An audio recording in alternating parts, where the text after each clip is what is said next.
አሰላሙ አለይኩም ወራህመቱላሂ ወበረካቱ። ሰላም ሰላም ቤተሰብ እንዴት ናችሁልኝ? እንዴት አመሻችሁ? ከኔ ጋር ሁሉ ሰላም አልሐምዱሊላህ።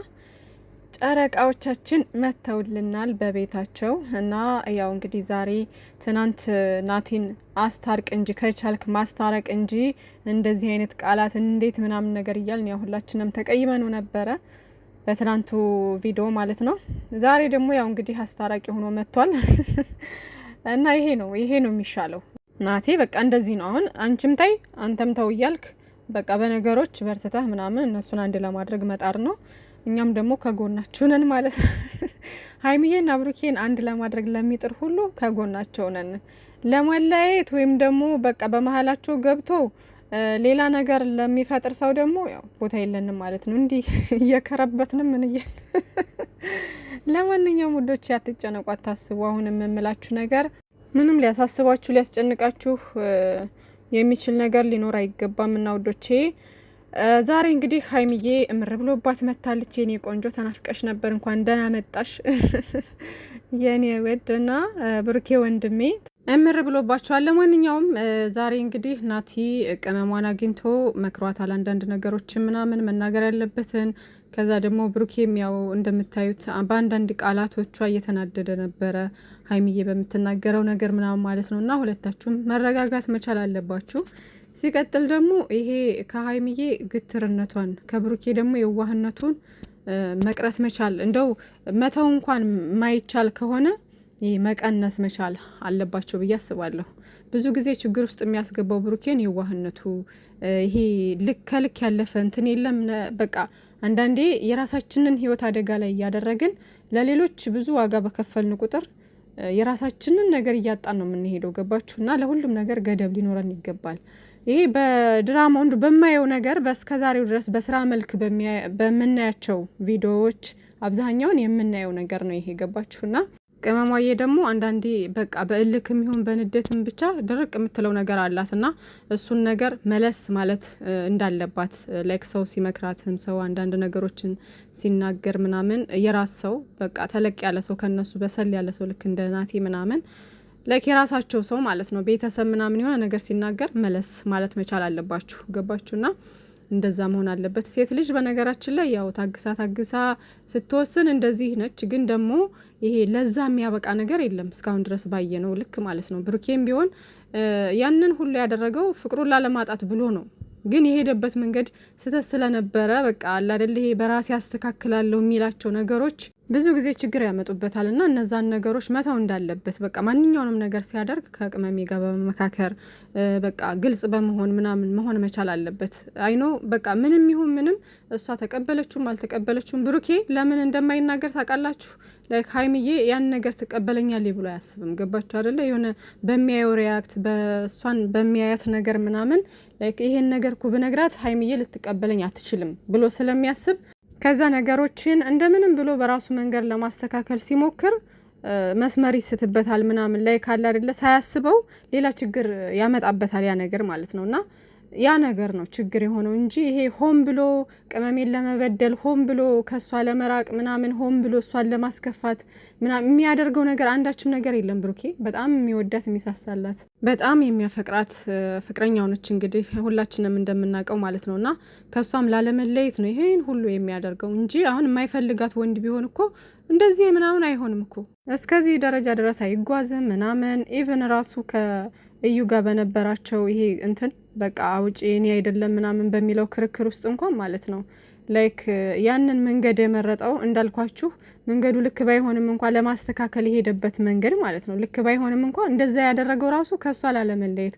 ከሀይሚዬ ላለመለየት ስለፈለገ በጣም ስለሚወዳት ስለሚያፈቅራት ነው። ሀይሚዬም እንደሚያፈቅራት ታውቃለች እንደሚወዳት ታውቃለች ምናምን ግን ሀይሚዬ እያለች ያለችው ምንድነው ተደጋገመብኝ ላይክ አለ አይደለ በተለይ ይሄ በሴት ምናምን መፈተኑ ምናምን በዛብኝ አይነት ነገር ሙድ ውስጥ ነች ሀይሚዬ ማለት ነው። ግን እዚህ ጋር አሁን እኛ ባየነው ስንፈርድ አሁን ከዚህ በፊት የነበሩትም ነገሮች ሁሉ ትንሽ ተጽዕኖ አሳድራ የነበረው እቺ አብሳላት ነበረች። ከዛ በፊት እንኳን የነበሩት በፕራንክ መልክ በስራ መልክ ምናምን የመጡት ናቸው። ኦልሬዲ ከነሱም ጋር ጓደኛ ነች ሀይሚዬ ማለት ነው። እነዛ በቃ ለፕራንክ ነበር የመጡት፣ ለስራው ነበር የመጡት። ይሄም እኮ ስራ ነው ውዶች። ግን እንደው በቪዲዮ በድራማው እነሱ አሁን ይሄ ሪል ነው ብለው ነው ለኛ የሚያቀርቡልን አይደለ? ግን እንደዛ አስተያየት ስሰጣችሁ ከዛ በፊት የነበሩት ለፕራንክ ለምናምን ለስራ ነው። ግን ይሄ ትንሽ ህይወታቸው ላይ እንዲህ ዲቴል ገብታ ምናምን ነገር ለመረበሽ ሞክራ የነበረው አብሳላት ነበረች። እሷም ለፕራንክ ነበር የመጣችው። ያንንም ነገር ደግሞ ያደረገው አሁንም ብሩኬ ምንድነው በሰዓቱ ሀይሚዬ በቃ ጋገጭ ምናምን እያለች ነበር፣ አልታረቅ ምናምን ነገር እያለች ነበረ። በቃ ወስኛለሁ ምናምን ሙድ ውስጥ በቃ ሌላ ሙድ ውስጥ ነበረች። ተረጋግቶ የማውራት ምናምን ነገር የለም ነበር በሰዓቱና የመጣለት ነገር ሀሳብ ምንድነው በቃ ይሄን ነገር እንዲህ ባደርግ በፕራንክ መልክ አድርጌ ሀይሚዬ ትመለሳለች የሚለው ሀሳብ ነው የመጣለት። እና አሁንም በዛ መንገድ ሲሄድ ምናምን ስህተት እንደሆነ ነገር ነው ምናምን። ከዛም በኋላ በቃ ታረቁ ምናምን ሰላም ወረደ ምናምን አይደለ? ከዛ በኋላ በቃ እንደውም ፒስ ነው አለ አሁን ከሀይሚዬም ጋር ማለት ነውና ከእዩ ጋር ደግሞ ያው ጭራሽ በቃ ይሄ ምንም ባልዋለበት ነው ያዋለችው። እዩ ዝም ብላ ዘው ብላ ነው ህይወቱን የበጠበጠችው። አለ አይደለ ያንተ ነው ምናምን ነገር እያለች ብዙ ነገሮች ፈትናቸዋለች። ብዙ ተፈትኖበታል፣ ተሰድቦበታል፣ ተረግጦበታል ምናምን አይደለ? ቅመምዬም ደግሞ ከሱ ጋር አብራ ብዙ ዋጋ ከፍላለች። ከጎኑ በመሆን ምናምን ብዙ ዋጋ ከፍላለች እንደ ሴት ማለት ነው። በጣም የሚከብድ ነገሮችን ሁሉ አስተናግዳለች አይደለ? ሶ ምንድነው አሁን እዚህ ጋር በእዩ ጉዳይ ሁለታቸውን በጣም የተፈተኑበት ነበረ። ከዚህ በፊትም ያን ነገር ያደረገው አሁንም እሷን ለመመለስ ብሎ ያደረገው ነበር። ምን ልላችሁ ነው በቃ ይሄ ሁሉ ብሩኬ ቅመምዬ ላለማጣት ፍቅሩን ላለማጣት ከሀይሚዬ ከቅመምዬ ጋር ላለመለያየት እያለ የሚያደርጋቸው ነገሮች ናቸው ችግር የሆኑት። ገባችሁ? እነዛ ነገሮች ደግሞ በመልካም ካሰብናቸው ለፍቅር የተከፈለ መስዋዕትነት ነው። ግን ደግሞ ይሄ እንደዚህ አይነት ነገሮች ደግሞ ይሄ የቅመሟን ስሜት እንደሚጎዳ ስሜቷን ሊጎዳ እንደሚችል ደግሞ መማር መቻል አለበት ነው። እሱን ነገር ደግሞ ይማርበታል። ነገሮችን እየተማረበት እንደውም ከዚህ በፊት አሁን በአብሳላት ጉዳይ ምናምን የተፈጠረውን ነገር ራሱ በኋላ ላይ ተምሮበት በቃ እንዴ በየዋህነት ደንበር አልፎ ለሚመጡ ሰዎች በሙሉ ከዚህ በኋላ ምናምን ማንንም አልታገስም ምናምን እያለ ቆራጥ ሆኖ በስከ መጨረሻ አሪፍ የሆነ ውሳኔውን አሳይቶናል። ገባችሁ? ኦልሬዲ ተምሮበታል። ገባችሁ? እና ከዚህም ደግሞ ከዚህ ነገር ከዚህ ችግር ለመውጣትና ልጅቷን በቃ በሰላማዊ መንገድ ለመፋታት ከጭቅጭቅ ከምናምን ለመውጣት ብሎ ያደረገው ነገር ነበረ። እሱም ነገር አሁን ስህተት እንደሆነ ብዙዎቻችን ስንናገር ነበር ምናምን። በተለይ ይሄ መጨረሻ የወሰነው ውሳኔ ነው አሁን ቅመምዬን የሚያበሳጫት እንጂ እስከዛሬ ባደረገው ነገር ግን ከጎኑ ሆና ሰፖርት ስታደርገው ነበር። እሷም በቃ ያን ነገር ተስማምታበት ሰፖርት ስታደርገው ነበር አይደለ? ግን በመጨረሻ የወሰነው ውሳኔ ግን ስህተት እንደነበርና በቃ ከምንም በላይ የጎዳት ያ ነገር ነው። እና ያ ነገር ደግሞ ልክ እንዳልሆነ አምኖበት አሁን ይቅርታ ጠይቋል። ከይቅርታ በላይ ምንም ነገር የለም። በህይወታችን ብዙ ችግሮች ይገጥሙናል ምናምን በይቅርታ እያለፍን ነገሮችን ደግሞ ከትናንት መጥፎ ነገሮችን ይሄ ስህተት የሰራናቸውን ነገሮች እየተማርን ለቀጣዩ ትምህርት እየወሰድን ነው መጓዝ ያለብን እንጂ በፍራቻ የሚኖር ህይወት የለም። ቅመሟ የኔ ቆንጆ በቃ ይሄ ነገር ወደፊትስ ቢፈጠር ብሎ መኖር አይቻልም። በቃ እኛ የምንኖረው በተስፋ ነው አይደለ? የነገን ፈጣሪ ነው የሚያውቀው። ስለዚህ ካደረጋችሁት ይሄ ከተከሰተባችሁ ነገር በላይ ደግሞ በፍቅር ያሳልፋችሁት እኛ እንኳን ያየነው ፍቅራችሁ ነው። በጣም ብዙ ፍቅር ያሳልፋችኋል አይደል? ለኛ እንኳን ያሳያችሁን ማለት ነው። ያን ነገር ነው ማሰብ። ፍቅሩ ነው የሚበልጠው አይደለ? በጣም አብዛኛውን ነገር በፍቅር ያለው ይሄ ለሀይሚዬ የሚሰጠው ነገር ለሷ ያለው ቦታ ምናምን ነገር ነው የሚበልጠው። ብሩኬም ደግሞ ቅመምዬ ለሱ የምትሰጠው ቦታ እንዴት እንደምትረዳው እንዴት ትሬት እንደምታደርገው ምናምን በቃ ያለው ነገር ነው የሚበልጠው። ይሄ ፍቅሩ ነው የሚበልጠው። ፍቅራችሁ ነው የሚበልጠው ከምንም በላይ ማለት ነውና ይሄ የተጣላችሁበት ውስን ጊዜያቶች ነው። እኛ ራሱ ምናምን ይሄ ጭቅጭቁ ምናምን ያለ ነገር ነው። በጣም ትሞላለጫላችሁ። ይሄ ቃላችሁና አትመርጡ ምናምን እነሱን ነገሮችም እያስተካከላችሁ የመጣችሁበት አጋጣሚ ነበር። አሁን የቀራችሁ ምንድነው? ችግራችሁን ቁጭ ብሎ መፍታት ነው የከበዳችሁ። በቃ ሀይሚዬም ስትናደር ጓ ትላለች፣ ለውሳኔ ትቸኩላለች። ብሩኬም ደግሞ በቃ ያን ነገር እሷ እምቢ ስትለው እሷን ለመመለስ ብሎ የሚያደርጋቸው እርምጃዎች ደግሞ ሌላ ችግር ያመጣበታል። ስለዚህ መፍትሄው ምንድነው? በቃ ቅመምዬ ችግር ሲፈጠር ተነጋግሮ ለመፍታት መንገድ በር መክፈት መቻል አለብሽ። ብሩኬም ደግሞ ተረጋግተ ነገሮችን ይሄ ሀይሚዬ ላይ ሂዶ ይሄ ስሜቷ ላይ ሂዶ ምን ይፈጥራል? ስሜቷን እየጠበቅኩላት ነው ወይ? አሁን በስከ መጨረሻ የተናገረችው ንግግር አለ ሀይሚዬ አይደለ? ተንከባከባት ሲልህ ናቲ ምግብ ማቅረብ ወይም ደግሞ ሌላ ነገር ማድረግ ምናምን ሳይሆን ላይክ እንዴት ነው ስሜቷ ጥሩ ነው ወይ ምን እየተሰማት ነው ምናምን ብለህ ማሰብ መቻል አለብህ። እሱን ጠይቀኝ አይነት ነገር ብላለች። ገባችሁና ምንድነው ቅመምዬ ልትል የፈለገችው ላይክ እኔ የሚሰማኝ ስሜቶች አሉ፣ እነዛን ስሜቶችን መረዳት መቻል አለብህ ነው በቃ እሷ እያለች ያለችው። እና ብሩኬ ደግሞ ያንን ስሜቷን ለመረዳት የሆነ አታቀርበኝም አይነት ነገር ፊት አሰጠኝም አይነት ሙድ ውስጥ ነው ያለው። ገባችሁና አሁን ሁለታቸው ላይ ያለው የራሳቸው የሆነ ልክ የሆነ ነገር አለው፣ ግን ደግሞ ተጋነነ በቃ የሆነ እንዴት ነው ቅመምዬም አሁን ይሄ አላቀርብህም ዞር በልልኝ ምናምን ሌላ ውሳኔ መወሰን ምናምን ይሄ አስፈላጊ አይደለም። በቃ ፍቅሩ ከውስጥ ያለው ሰው እንዴት ነው መረጋጋት መቻል፣ በንዴት እንኳን የሆነ ተናዶ እንኳን ቢሆን ጊዜ እንደሚያስፈልገው ማሳወቅ መቻል አለበት። ጊዜ ስጠኝ ካለችው አሁን ብሩኬ ጊዜ መስጠት አይከብደውም።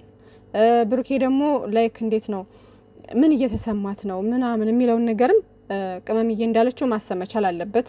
እነዛን ነገሮች ላይክ ጊዜ ልስጣት በቃ ልክ ነች ብሎ ማሰብ መቻል አለበት። ምክንያቱም በሰዓቱ የዛን የሆነ ነገር ሲናገር አንዳንዴ በቃ ሳናስበው አእምሯችን ውስጥ የሚፈጥርብን ጫና አለ አይደለ? እንደ ሴትም ስናስበው ምናምን ከባድ የሆኑ ስሜቶች ይኖራሉ አንዳንድ ጊዜና እነዛን ስሜቶች ለማስወገድ ደግሞ ጊዜ ያስፈልጋልና ጊዜ መስጠት ምናምን እንዳለበት ካሰበው፣ ከዛ ደግሞ ሀይሚዬ ደግሞ ተረጋግታ መንገድ ከሰጠችው ብሩኬ ነገሮችን በንግግር ለመፍታት ችግር የለበትም። እኔ እንደማየው ማለት ነው። እኔ እንደማየው ይሄ ቦታ ከሰጠችው ሀይሚዬ ችግሮችን በንግግር ለመፍታት ዝግጁ ነው ብሩኬ። ግን ሀይሚዬ ደግሞ ንዴት ላይ ስለሆነች ቶሎ ወደ ውሳኔ ቶሎ ወደ ሌላ ነገር የምትሄደው ነገር አላት። እሱን ነገር መተው መቻል አለባት። ብሩኬም ደግሞ ያው የሴትነት ስሜቷን እንግዲህ ተረድቶ የተወሰነ ጊዜ እንዳለው ናቲ 2 ቀን 3 ቀን ምናምን ጊዜ መስጠት መቻል አለበት ብዬ አስባለሁኝ።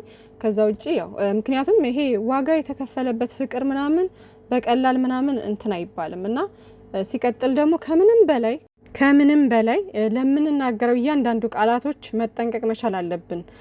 በተለይ ይሄ የራሳችን ሰው ጋር አብረን በልተን ጠጥተን ብዙ ካሳለፍነው ሰው ጋር ባላችን ጋር ፍቅረኛችን ጋር በአጠቃላይ ከራሳችን ሰው ጋር ስንጣላ ለምንናገራቸው ቃላቶች ጥንቃቄ ማድረግ መቻል አለብን። ገባችሁ አይደለ? ይሄ ቃላት ይሄ መጥፎ ቃል ድንጋይ ይሰብራል ይባላል። ይሄ በአባባል ምናምን ማለት ነው። ግን አባባል ብቻ አይደለም። ይሄ ከቃላት ከመጥፎ ቃላት ዱላ ይሻላል የሚባልም ነገር እኮ አለ አይደለ? ብሩኬ አሁን ዛሬ የተናገረችው ሀይሚዬ ላይክ ለፍቅር ምንም የከፈለው መስዋዕትነት የለም፣ ዝም ብሎ በቃ እኔን ማበሳጨት እኔን እንትን ማለት ነው ምናምን ያለችው ነገር አሁን ተሰምቶታል። ያን ነገር ምክንያቱም አንዳንዴ ብዙ ዋጋ የምከፍሉለት ነገር ዋጋ ቢስ እንደሆናችሁ ሲነገራችሁ ምናምን የምትከፉት ነገር የለም። ላይክ እንደዛ ነው የሚሰማው አሁን ብሩኬ ማለት ነውና እንደዛ ማለት አልነበረባትም ቅመምዬ። ግን ደግሞ ያው እንግዲህ ይሄ ስራው ባህሪ የተሰጣቸው ምናምን ነገር ስለሆነ ምንም እንትን አይባልም ውዶቼ፣ እንጂ እንደ ሪያሊቲ ብታሰብ ውዶቼ ጸባቸውን ወደ ውጭ አያወጡም። እዛው አብረው ተነጋግረው የሚፈቱት ነገር ነው። ሀይሚዬም በሳል ልጅ አስተዋይ ልጅ ነች፣ ብሩኬም እንደዛው። ግን ለተመልካችን ቢሆን የሚናገሩትን ቃላት ማስተካከል መቻል አለባቸው። ቅመምዬም ብሩኬም በቃ ይሄ መጥፎ ቃል መወራወር መመላለስ ከዚህ በፊት እንደነበረው ምናምን እንዲሆን አንፈልግም። በቃ ጭቅጭቅ ምናምን አያስፈልግም። አለቀ። ነገሮችን በንግግር እንዴት መፍታት እንዳለባቸው ወደዛ ነገር መግባት እንጂ ሌላ ነገር መነጋገር አስፈላጊ አይደለም። ለፍቅራቸው ሁለታቸውም በሚገባ ዋጋ ከፍለዋል። የሁለታቸውም ዋጋ የከፈሉበት ፍቅር ነው እዚህ የደረሰው እንጂ አንድ ሰው ብቻውን ታግሎ አይደለም እዚህ ጋር የደረሱት አይደል እንዴ? ከፈጣሪ በታች ሁለታቸውም ታግለው ሁለታቸውም መስዋዕትነት ከፍለው ነው እዚህ ጋር የደረሱት። እና ቅመምዬ ዛሬ እንደዛ ስትል በቃ ብሩኬ ተሰምቶታል። ገባችሁ? ዋጋ አልከፈልም እኮ አለችኝ ጭራሽ ምናምን አለ። እና ይሄ ነገር ምንድነው የሚያሳየው? አሁን በቃ አንዳንዴ ለምንናገረው ቃላቶች ጥንቃቄ መውሰድ እንዳለብን ምናምን፣ ወንዱ ደግሞ የሴቷን ስሜት መጠበቅ እንዳለበት ምናምን ነው የሚያሳየው እንግዲህ። እና ውዶቼ ለማንኛውም ሀይሚዬና ብሩኬ መቼም አይለያዩም። ሰላማችሁ ይብዛልን። ሁለታቸውም ተረጋግተው የሚነጋገሩበት መንገድ ይፈጠራል። ከዛ ሰላም ይሆናል ምናምን እና ከዚህም በኋላ ነገሮችን በንግግር ቁጭ ብሎ ለመፍታት መሞከር እንጂ ሁሉ ጊዜ ጓገጭ ምናምን ሁሉ ጊዜ ደግሞ ነገ ይሄ ነገር ቢመጣስ ተብሎ የሚኖር ህይወት የለም። የነገን ፈጣሪ ነው የሚያውቀው። በህይወት ሲኖር ከባድም ጥፋት አጠፋችሁ ትንሽም ጥፋት አጠፋችሁ ለሁሉም ነገር ይቅርታ ነው የሚባለው። ከይቅርታ በላይ ምንም ነገር የለም። ይቅርታ ባብሎ መቀጠል ነው እና ውዶችዬ አትጨነቁ፣ አታስቡ። ባይ ባይ።